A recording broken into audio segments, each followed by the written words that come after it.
Hello, une petite réflexion aujourd'hui sur, à partir de la nouvelle qu'on a eue hier de la réouverture ou de l'ouverture de l'enquête sur la mort de Christina Radi, la femme de Bertrand Cantat.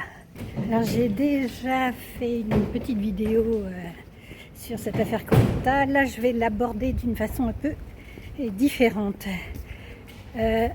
En revoyant un peu les extraits, les interventions des différents protagonistes dans cette affaire, j'ai été frappée par la parole du juge qui avait libéré Cantat après seulement 4 ans de prison pour le meurtre d'une personne humaine.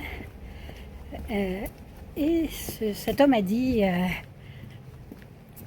je pense que je me suis trompée, et je pense qu'on s'est tous trompés, parce que il avait l'air bien, il avait l'air. Et ça, c'est exactement le profil des manipulateurs. Ils ont l'air bien et donc tout le monde les suit. Et donc à l'époque, tout le monde l'a protégé, son groupe l'a protégé, ses proches l'ont protégé, Christina Radi elle-même l'a protégé, parce que ces gens savent y faire pour d'une part mettre les autres sous emprise, les manipuler et puis se donner une belle image.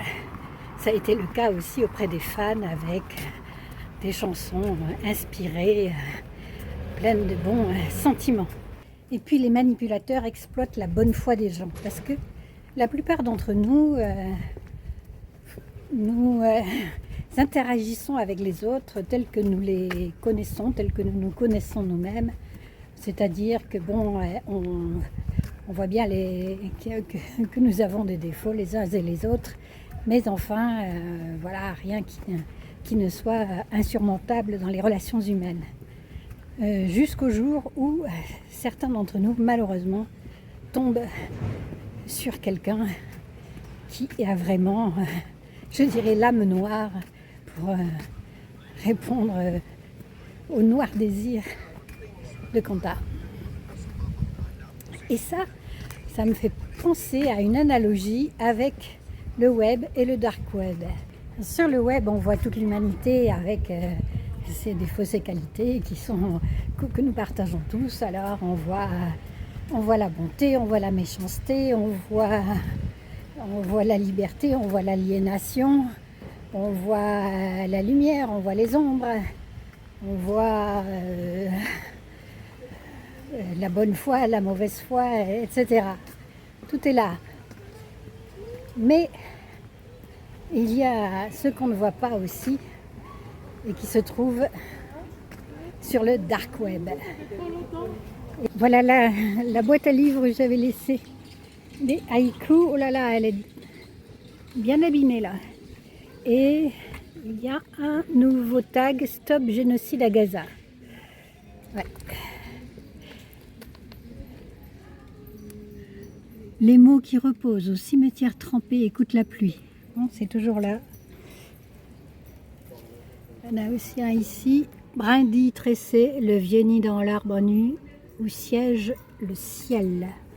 Alors ce qui se trouve sur le dark web, ce sont des escroqueries en tout genre, et aussi de la cruauté, du trafic de drogue, d'armes, de la pédocriminalité,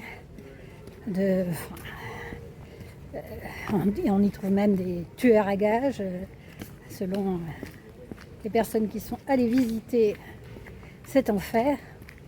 Et la particularité, c'est que là, c'est un endroit où l'on n'a pas de problème à être des ordures, et où on n'a pas de honte non plus à être des ordures, à se comporter en ordures. Et ça me rappelle l'endroit de l'âme de certaines personnes qui n'ont pas de problème à se comporter en ordure, du moment qu'ils font ça de façon cachée, sous anonymat. C'est pas pour rien que sur le dark web, on trouve aussi des services d'anonymat. Parce que l'anonymat, finalement, c'est ce qui est pire que l'âme noire. L'âme noire conduit à l'anonymat. Elle est conditionnée à ça, au mensonge, à la dissimulation. Et donc, en fin de compte, à la dissimulation de la vraie personnalité qui est incarnée par son nom. Je me souviens quand même, on avait vu ce documentaire sur Netflix, on revoyait des images du procès de Quentin à Vilnius, juste après qu'il avait tué Marie Trintignant, et le gars, il pleurait sur lui-même. On lui demandait de raconter comment ça s'était passé. Ouais, c'est elle qui a commencé, elle m'a attrapé les bras, tout. La fille, elle était toute petite et menue comme moi, et lui, il fait 1m90, un grand gaillard. Donc, c'était lui la victime. Et puis, en plus, il disait, quand on lui demandait de raconter, il disait, c'est dur pour moi de raconter. Ah, le pauvre, c'était lui la victime. Et l'expansion du mal, elle n'est possible que grâce à la complaisance ou même à la complicité de personnes tout autour du malfaisant, du criminel. Il faut se souvenir par exemple de cette émission où Ardisson avait reçu le frère de Bertrand Cantat qui était là pour salir la mémoire de Marie Trintignant qui venait d'être assassinée. Et à la fin, Ardisson lui disait gravement merci. On se souvient aussi de la une des Inrocks plus tard pour le retour de Cantat, extrêmement complaisante, honteusement complaisante. Et sans cette complaisance de tout l'entourage et de tout un milieu, eh ben, on aurait pu peut-être éviter la mort de 2 femmes. Et là, on ne parle que d'un seul cas, du seul cas de Cantat. Donc, si on voit ça à l'échelle de toute la société, c'est la complaisance et la complicité qui répand le mal dans la société. Alors l'enquête est réouverte parce que d'après les témoignages reçus par la journaliste qui a bien fait son travail, Quentin, en fait, il a toujours battu les femmes. C'est pas nouveau. Et il a battu Christina Radi depuis le début. Et il harcelé psychologiquement, ce qui a abouti à son suicide. À l'époque, on ne l'a même pas interrogé alors qu'il dormait à côté de sa femme pendue. Voilà. Voilà les complicités, voilà les complaisances, voilà les aveuglements qui nous pourrissent la vie à tous. Du coup, je vois pas mal sur les réseaux passer l'expression le mensonge prend l'ascenseur et la vérité prend l'escalier. Alors c'est vrai, elle est plus lente, mais quand elle arrive, elle est beaucoup plus solide. Elle a de bonnes jambes et elle peut durer longtemps. La vérité, elle n'a pas de fin en fait. Ça, c'est peut-être une des punitions de ces gens-là, des criminels. L'autre, on peut dire, pour ceux qui croient en l'au-delà, évidemment, c'est l'enfer qui les attend.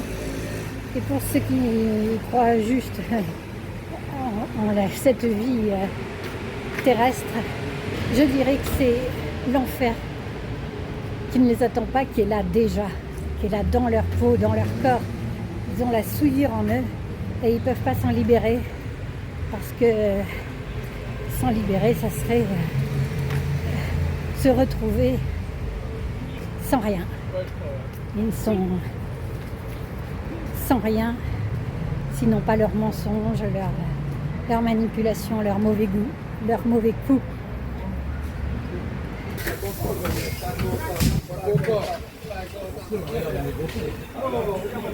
Fin de marché.